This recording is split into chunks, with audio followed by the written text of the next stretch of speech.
Who's most likely to splurge on shopping? Okay. Pag nanay ka kasi, ano talaga eh. Wala kang choice.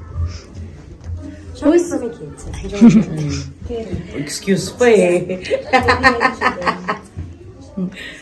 Who's most likely to stay at home? Me. Oo. Kasi busy. Ngayon kasi, oo. Ngayon, ira ko ngayon ng lagalag eh. Who's most likely to go in a club and party? Ako, may oras pa ba tayo? Parang wala. Sige, ako na lang. Wala na po. Inako na Ako na lang. lang. Parang compared sa'yo, parang meron pa naman akong nightlife.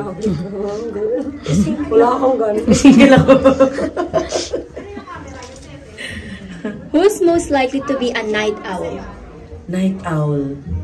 Parang mas ako kasi madaling araw to magising. Early bird ako. Who's most likely to be updated on celebrities? Same? Oo, chismosa kami. Updated kami. Oo. Who's most likely to be the first one at the mic at karaoke? Ako. Ikaw, siya. Magaling Sige siya ako. Hindi sa magaling. Pinipilit ko lang talaga. Mahilig. Very humble.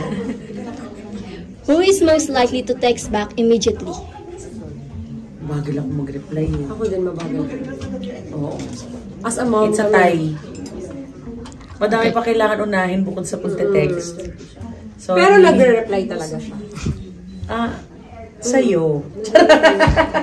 Nabihira yan sa mga ibang tao. Who's most likely to stay calm in an emergency?